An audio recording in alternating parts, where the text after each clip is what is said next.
4 April کو سابق وزیر اعظم ذوالفقار علی بھٹو شہید کی برسی پر خصوصی پروگرام پیش کیا گیا تھا آخر شب کے ہمسفر. ٹیلی فون اور خطوط کے ذریعے ناظرین کے بےحد اصرار پر اس وقت ہم یہ پروگرام دوبارہ ٹیلی کاسٹ کر رہے ہیں. میزبان و پیشکش احمد علی سید.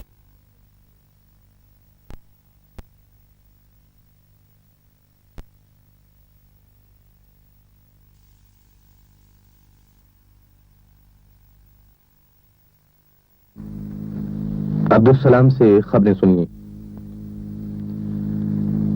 آج اسلام آباد میں وزارت داخلہ نے ایک پریس نوٹ جاری کیا ہے جس میں کہا گیا ہے کہ لاہور ہائی کورٹ کی جانب سے نواب محمد احمد خان کے مقدمہ قتل میں ذوالفقار علی بھٹو کو سزائے موت کے حکم اور سپریم کورٹ کی جانب سے ان کی اپیل مسترد ہو جانے کے بعد ذوالفقار علی بھٹو کو آج صبح سویرے 2 بجے راولپنڈی ڈسٹرکٹ جیل میں پھانسی دے دی گئی.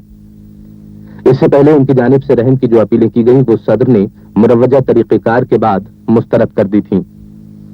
پریس نوٹ میں کہا گیا ہے کہ ان کی میت ایک خصوصی ہوائی جہاز کے ذریعے راولپنڈی سے لے جائی گئی اور میت کو ان کے لواحقین کے حوالے کر دیا گیا جنہوں نے نماز جنازہ کے بعد اسے لاڑکانے میں نوڈیرو کے قریب گڑھی خدا بخش میں ان کے آبائی قبرستان میں صبح 10:30 بجے سپرد خاک کر دیا. میں مسلمان کا بچہ ہوں. میں پاکستان کے لیے جان دی ہے.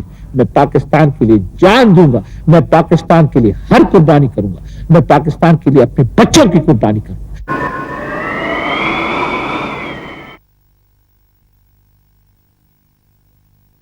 بہت سویرے کی دھوپ آنگن میں پھر رہی تھی. میں دودھ لانے گلی میں نکلا تو ایک زمیمہ فروش نے موت کی صدا دی. اچل اچل ذوالفقار دارالرسم سے گزرا. خبر کی بجلی چمک کے میرے بدن پہ کڑکی. چھنا چھنکا لہو کا شیشہ. تھمک سے دل کی تناب ٹوٹی. میں پیسے گنتے ہوئے گلی کی اداس باہوں میں رو پڑا تھا. بہت سویرے کی دھوپ آنگن میں پھر رہی تھی. میں رو رہا تھا. کچھ اس نے کہا تھا میرا ضرور ہے، میرے کو ختم کرے گا، میرے کو نہیں چھوڑے گا. جو اس نے میرے کو تکلیف دے دی ہے تو اس کے لیے میرے کو محسوس ہوتا ہے تو میرے کو نہیں زندہ چھوڑے گا. اور سب لوگ میرے ساتھ ملاقات ہوتی ہے جلدی جلدی، اس کے لیے میں نے کہ یہ پتہ پڑتا ہے تو میرے کو جلدی ختم کرے گا. ان کو جو ٹارچر دیا جاتا تھا، جو وہ کہتے تھے، جو مجھے بتاتے تھے، وہ یہ تھا کہ ان کے کمروں میں بلب کافی بڑے لگائے گئے تھے جو رات کو سو نہیں سکتے تھے. پھر ان کے چھت پہ ٹن لگے ہوئے تھے، پتہ نہیں اس کے شور سے بھی وہ نہیں سو سکتے تھے. 2-3 باتیں وہ اکثر کہتے تھے کہ I am a very keen student of history. Second, politics is my romance. Thirdly, میں مرد صحرائی ہوں. ان برے حالات میں بھی میرے خیال میں وہ بدترین موقع تھا جس وقت میں بھٹو صاحب کے ساتھ. لیکن ان لمحات میں بھی میں نے بھٹو صاحب کو دل کے اندر اور دماغ کے اندر قوم اور ملک کے لیے بے حد درد پایا. جیل کے جو حالات تھے، جیل کی جو تکالیف تھی، جو مینٹل ٹارچر ان کا ہوتا رہا، جسمانی طور پر کمزوری کے علاوہ اور کوئی اثر میں نے نہیں دیکھا. نہ ان کی ہیبٹس پر، نہ ان کی سوچ پر، نہ ان کی فیکلٹیز پر. ان کا وزن جو تھا نا کافی، پھانسی کے جب ان کو آرڈر آئے تو اس وقت ان کا کوئی 85-86 پاؤنڈ وزن تھا. پہلے جب وہ آئے تھے جیل میں 150-180 کے درمیان ان کا وزن رہتا تھا. اس چیز کا کبھی ان کو غم نہیں تھا کہ مجھے سزائے موت ہو جائے گی تو یہ پائے تکمیل تک پہنچے گی یا میں بچ جاؤں گا. وہ اکثر کہا کرتے تھے کہ لک ہے Hamid, you know it that God has fixed a time for your death, it can not be changed. عمدہ ہوا ہر سمت سے ڈر کس کے لیے ہے؟ اب وقت کے ہاتھوں میں سپر کس کے لیے ہے؟ یہ کیسا لہو شہر میں لاتے ہیں پرندے، پھیلی ہے فضا میں جو خبر کس کے لیے ہے؟ میں نے جب ان کو بتایا کہ آج کی رات ان کے لیے زندگی کی آخری رات ہے. تو پہلے تو ان کو یقین نہ آیا، لیکن چونکہ میں ان سے کہہ رہا تھا اس لیے واقعی انہوں نے مجھ سے میرا نام لے کر کہا کہ مجید از اٹ سو؟ میں کہ yes sir. When? Just now. Where? In this very jail. تو پھر انہوں نے اس فیصلے کو بڑی خوش دلی سے قبول کر لیا تھا.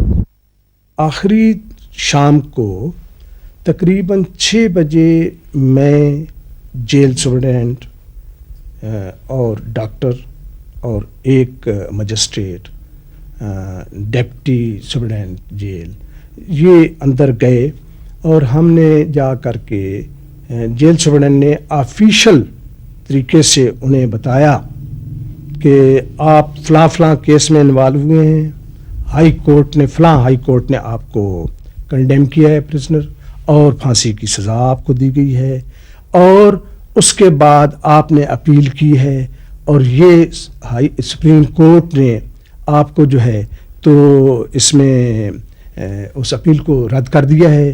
پریزیڈنٹ آف پاکستان نے اس پہ فردر جو ہے تو آپ کے اوپر رحم کرنے کی اپیل کو ختم کر دیا ہے، تو ابھی آپ کو پھانسی لگا دی جائے گی.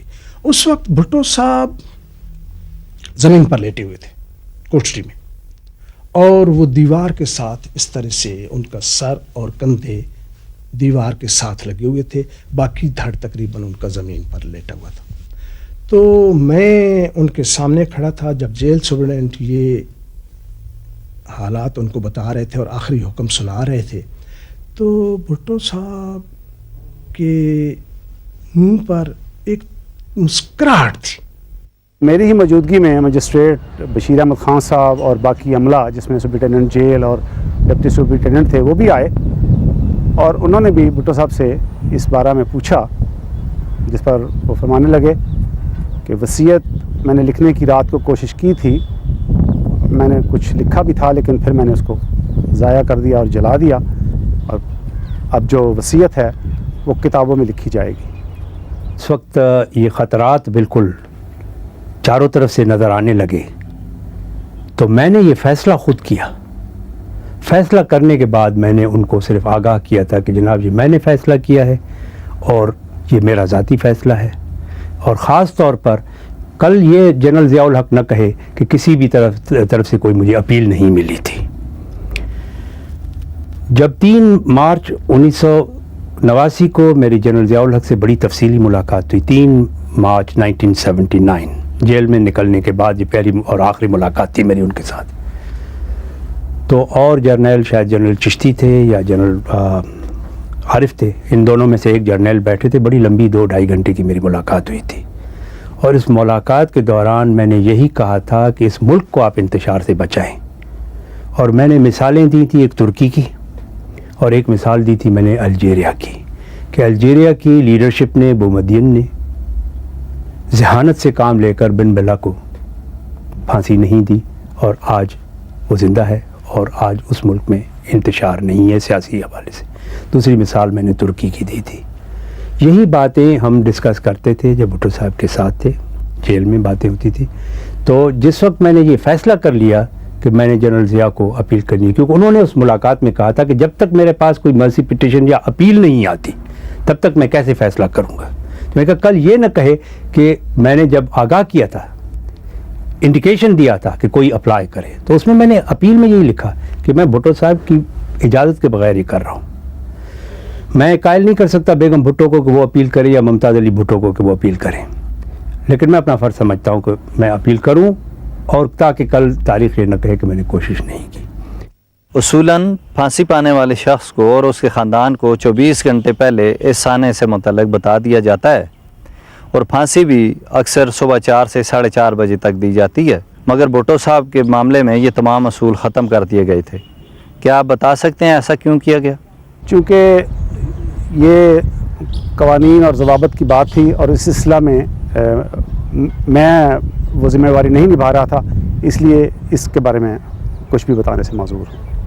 سبز سجادوں پہ بیٹھی بیبیوں، اب کسی ابجد سے زندان ستم کھلتے نہیں.